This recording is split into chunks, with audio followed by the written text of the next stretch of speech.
Thank you very much to Sally and Stuart for their invitation to come and speak here today. It's really wonderful to be here, and thank you. I'll just start by telling you a little bit about myself. I think I'm still making a noise here. Yeah, a bit echoey. How's that? How's that? Yeah. My name is Naomi, and I'm a Brisbane girl. I suppose my special interest in coming to this church is that there are so many Filipino people here, and I've just spent a year in the Philippines. I'm a member of Wycliffe Australia, which is a Bible translation organisation, a mission organisation. And I did a short-term mission in the Philippines, just a year, and I'll tell you a little bit more about that later on. But I thought first I'd just start with a little bit of a quiz. Now, probably this is a ridiculously easy question to ask, but approximately how many languages are there in the Philippines? Would you say 90 or 120 or 170? So who would go for 90? Who would go for 120? 120? Who'd go for 170? Yes, the correct answer is actually 171 living languages in the Philippines. Now some of those are quite small, but yes, 171 listed. The next question, I was working with an organisation called SIL in the Philippines. So can anyone tell us what the letters SIL stand for? Sorry, what's the S? No? Summer. Yeah, and I?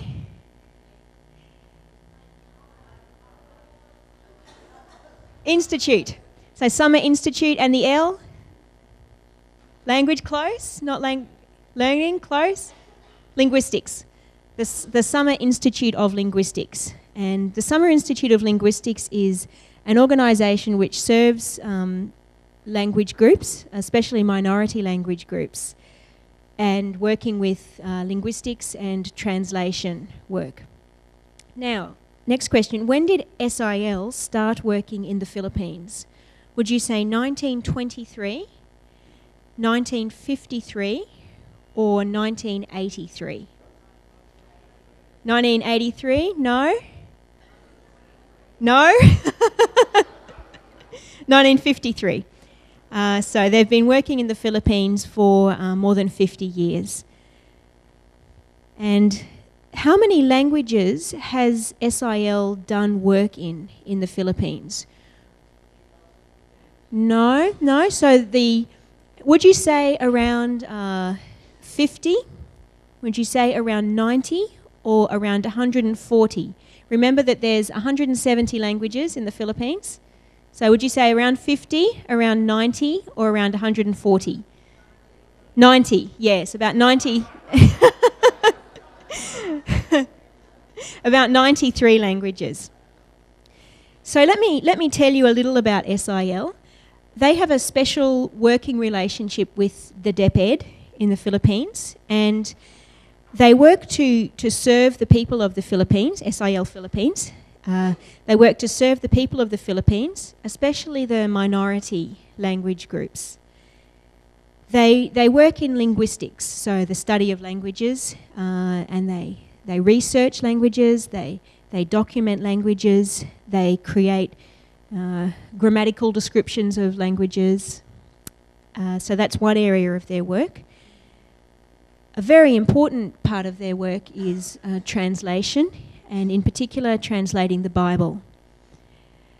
And also they work in literacy training, and also in producing resources in tribal languages, in minority languages. So things like health books, health resources, dictionaries, and agricultural training resources and things like that. And it's a very... The main focus is language and literacy and words, basically. I'd like to tell you a little bit about the project that I've had a very small part in, and perhaps I could ask you just to bring up the first slide there. And then can you skip, just to that one there. I was working for a year in Mindanao, in the province of Bukidnon. How many people here are from Mindanao? Anybody? No? Oh, yeah. Which province? Yeah. Have you been through Bukidnon? Yeah. So I was in a mountain region, and it was very beautiful.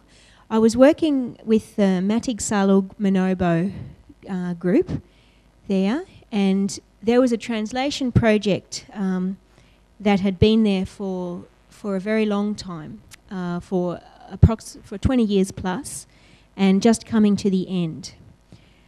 And they have just finished their Bible translation, and I was going to help with producing a dictionary. And I'm actually still just in the process of finishing that off now from Australia via the internet. Let me show you the next picture.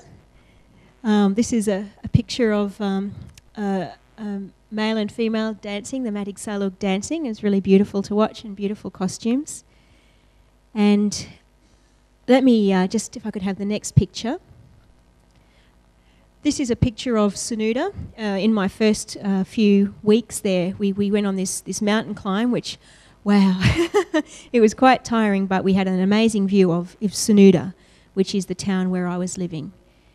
And so that's where I was until April this year. On the next slide, you'll see a picture of the team that I was working with. We had a New Zealand family and an American family, and both of those had been working with the project for about 20 years. And we also had 3 mother tongue translators, and it was a great privilege to work with them, and also an assistant for me who was helping with the dictionary.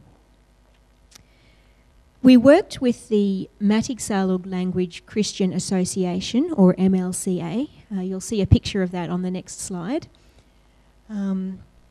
And they existed. They had been set up by the expatriates who'd come, and their work mainly focused on the translation project, but also on training pastors and providing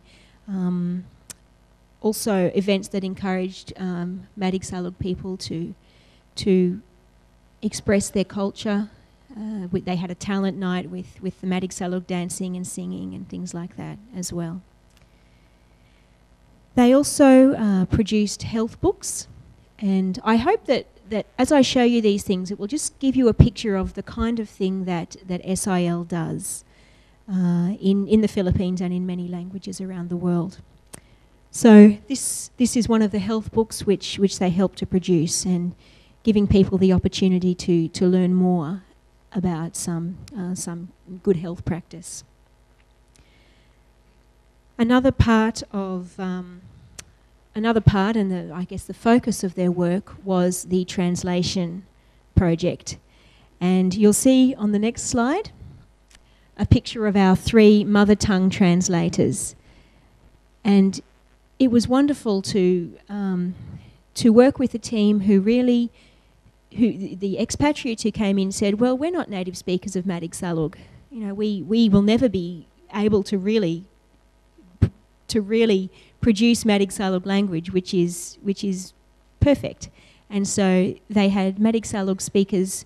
They were our team members, and they were just wonderful because they just had the knowledge, the understanding of the language, and I was really privileged to work with this team. I found it a wonderful experience.